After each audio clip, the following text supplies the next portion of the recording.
जगन्नाथपुरी का महात्म्य और उनकी पावन कथा। श्री जगन्नाथ भगवान की जय। हर हर महादेव। लक्ष्मी माता की जय। मित्रों, हमारा विश्वास है कि जगन्नाथ भगवान का महात्म्य और कथा सुनने के बाद आप सभी पर उनकी कृपा बरसने लगेगी। हिंदुओं का प्रमुख तीर्थ स्थल कहे जाने वाले जगन्नाथपुरी मंदिर को न केवल देश भर में प्रसिद्धि मिली हुई है, बल्कि दुनिया भर में जगन्नाथ रथ यात्रा का आयोजन भी जोरों शोरों से किया जाता है, जिसमें विदेशी भी जमकर हिस्सा लेते हैं। हिंदू धर्म में 4 धाम बद्रीनाथ, द्वारिका, रामेश्वरम और पुरी को सबसे ज्यादा महत्व दिया जाता है, जिसमें एक जगन्नाथपुरी यात्रा भी शामिल है। कहते हैं कि जगन्नाथपुरी मंदिर की तमाम विशेषताएं हैं जो इसे सबसे अलग बनाती है। कहा जाता है कि यह मंदिर भगवान विष्णु के अवतार श्री कृष्ण को समर्पित है। भगवान जगन्नाथ इस मंदिर में अपने भाई बलराम और बहन सुभद्रा के साथ विराजन है। आश्चर्यचकित कर देने वाली बात यह है, मंदिर के शीर्ष पर लगा ध्वज हमेशा हवा के विपरीत लहराता है। माना जाता है कि मंदिर से जुड़ी ऐसी कई कहानियां हैं, आज तक एक रहस्य ही बनी हुई है। ऐसा बताया जाता है कि मंदिर के ऊपर से कोई भी विमान नहीं उड़ा सकता, औरतों और पक्षी भी उड़ने से डरते हैं। जानना चाहते हैं ऐसा क्यों होता है? तो चलिए आपको बताते हैं। पौराणिक कथाओं के अनुसार भगवान विष्णु जब चारों धाम पर बसे तो सबसे पहले बद्रीनाथ पहुँचे, जहां उन्होंने स्नान किया। फिर इसके बाद जब वो गुजरात गए तो उन्होंने वहां कपड़े बदले। आगे भगवान ओडिशा के पुरी पहुँचे, जहां उन्होंने खाना खाया और आखिर में भगवान विष्णु तमिलनाडु के रामेश्वरम पहुँचे, जहां उन्होंने आराम किया। हिंदू धर्म में धरती का बैकुंठ कहे जाने वाले जगन्नाथपुरी को बेहद ही खास महत्व समझा जाता है। यहाँ भगवान श्री कृष्ण, सुभद्रा और बलराम जी की रोज विधि विधान के साथ पूजा होती है। मान्यता है कि जब भगवान श्री कृष्ण ने अपना देह त्यागा था, तब उनका अंतिम संस्कार किया गया था। इस दौरान उनका बाकी शरीर तो 5 तत्वों में विलीन हो गया था, लेकिन उनका दिल सामान्य और जीवित रहा था। कहा जाता है कि उनका दिल आज भी सुरक्षित है, जो पुरी के भगवान जगन्नाथ की मूर्ति के अंदर आज भी धड़कता है। जगन्नाथपुरी में मिलने वाले प्रसाद को महाप्रसाद कहते हैं। ऐसा कहा जाता है कि इसके पीछे एक खास विधि का उपयोग होता है। इस प्रसाद की खासियत है कि इसे मिट्टी के बर्तन में ही बनाया जाता है। इसके अलावा ये प्रसाद गैस पर नहीं बल्कि चूल्हे पर तैयार होता है। जब प्रसाद बनता है तो एक के ऊपर एक बर्तन रख दिए जाते हैं। माना जाता है कि जगन्नाथपुरी मंदिर की सुरक्षा गरुड़ पक्षी करता है। इस पक्षी को पक्षियों का राजा कहते हैं। यही कारण है कि अन्य पक्षी मंदिर के ऊपर से जाने से डरते हैं। दिलचस्प बात तो ये है, जगन्नाथ मंदिर पुरी के ऊपर एक 8 धातु चक्र है, जिसे नीले चक्र के रूप में जाना जाता है। मान्यता है कि ये चक्र मंदिर के ऊपर से उड़ने वाले जहाजों में कई रुकावटें पैदा कर सकता है, इसलिए विमान भी मंदिर के ऊपर से नहीं उड़ते।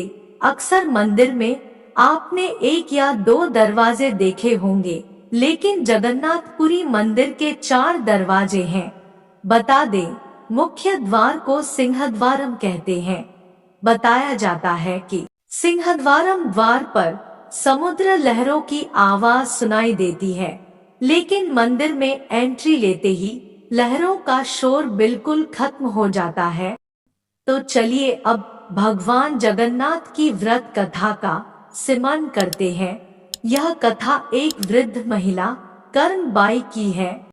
भगवान श्री कृष्ण की परम उपासक ठाकुर जी के बाल रूप से वह रोज ऐसे बातें करती जैसे ठाकुर जी उनके पुत्र हो और उनके घर में ही वास करते हो। एक दिन कर्मा बाई की इच्छा हुई कि ठाकुर जी को फल मेवे की जगह अपने हाथ से कुछ बनाकर खिलाओ। उन्होंने जगन्नाथ प्रभु को अपनी इच्छा बतलाई। भगवान तो भक्तों के लिए सर्वथा प्रस्तुत है। प्रभु जी बोले, माँ जो भी बनाया हो वही खिला दो, बहुत भूख लगी है। कर्मा बाई ने खिचड़ी बनाई थी, ठाकुर जी को खिचड़ी खाने को दे दी। प्रभु बड़े चाव से खिचड़ी खाने लगे और कर्मा बाई ये सोचकर भगवान को पंखा झलने लगी कि कहीं गर्म खिचड़ी से मेरे ठाकुर जी का मुंह ना जल जाए।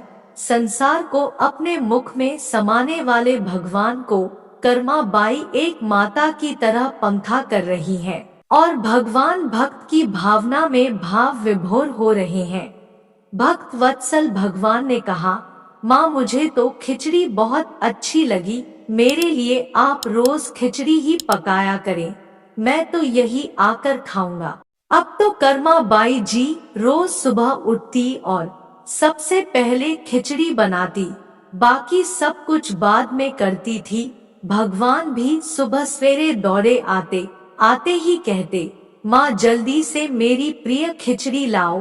प्रतिदिन का यही क्रम बन गया। भगवान सुबह सुबह आते, भोग लगाते और फिर चले जाते। एक बार एक महात्मा कर्मा बाई के पास आया। महात्मा ने उन्हें सुबह सुबह खिचड़ी बनाते देखा तो नाराज होकर कहा, माता जी आप यह क्या कर रही हो? सबसे पहले नहा धोकर पूजा पाठ करनी चाहिए, लेकिन आपको तो पेट की चिंता सताने लगती है।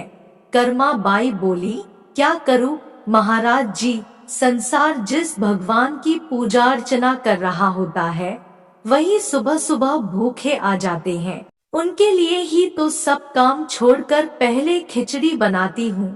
महात्मा ने सोचा कि शायद कर्मा बाई की बुद्धि फिर गई है, यह तो ऐसे बोल रही है जैसे भगवान इसकी बनाई खिचड़ी के ही भूखे बैठे हुए हो।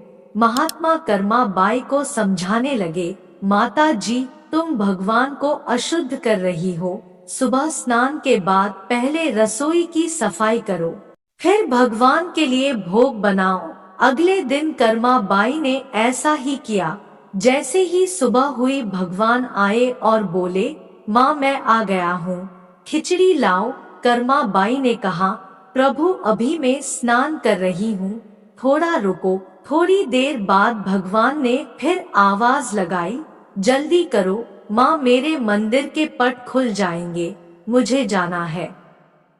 वह फिर बोली, अभी मैं रसोई की सफाई कर रही हूँ प्रभु। भगवान सोचने लगे कि आज माँ को क्या हो गया है, ऐसा तो पहले कभी नहीं हुआ। फिर जब कर्मा बाई ने खिचड़ी परोसी तब भगवान ने झटपट करके जल्दी जल्दी खिचड़ी खाई, परंतु आज खिचड़ी में भी रोज वाले भाव का स्वाद भगवान को नहीं लगा था। फिर जल्दी जल्दी में भगवान बिना पानी पिए ही मंदिर में भागे।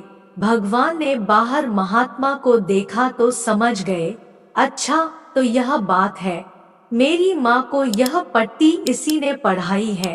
अब यहाँ ठाकुर जी के मंदिर के पुजारी ने जैसे ही मंदिर के पट खोले तो देखा भगवान के मुख पर खिचड़ी लगी हुई है। पुजारी बोले, प्रभु जी ये खिचड़ी आपके मुख पर कैसे लग गई है? भगवान ने कहा, पुजारी जी मैं रोज मेरी कर्मा बाई के घर पर खिचड़ी खाकर आता हूँ, आप माँ कर्मा बाई जी के घर जाओ और जो महात्मा उनके यहाँ ठहरे हुए हैं उनको समझाओ, उसने मेरी माँ को गलत कैसी पट्टी पढ़ाई है। पुजारी ने महात्मा जी से जाकर सारी बात कही कि भगवान भाव के भूखे हैं। यह सुनकर महात्मा जी घबराए और तुरंत कर्मा बाई के पास जाकर कहा, माता जी माफ करो, ये नियम धर्म तो हम संतों के लिए है, आप तो जैसे पहले खिचड़ी बनाती हो वैसे ही बनाएं, आपके भाव से ही ठाकुर जी खिचड़ी खाते रहेंगे। फिर एक दिन आया जब कर्मा बाई के प्राण छूट गए। उस दिन पुजारी ने मंदिर के पट खोले तो देखा भगवान की आंखों में आंसू हैं और प्रभु रो रहे हैं। पुजारी ने रोने का कारण पूछा तो भगवान बोले, पुजारी जी, आज मेरी माँ कर्मा बाई इस लोक को छोड़कर मेरे निज लोक को विदा हो गई है। अब मुझे कौन खिचड़ी बनाकर खिलाएगा। पुजारी ने कहा, प्रभु जी आपको माँ की कमी महसूस नहीं होने देंगे। आज के बाद आपको सबसे पहले खिचड़ी का भोग ही लगेगा। इस तरह आज भी जगन्नाथ भगवान को खिचड़ी का भोग लगाया जाता है। आशा है आपको आज की भगवान श्री जगन्नाथ भगवान की कथा सुनकर अच्छा लगा होगा। तो हमारे प्रोत्साहन के लिए एक कमेंट, एक लाइक, एक सब्सक्राइब और एक शेयर अवश्य करें। धन्यवाद।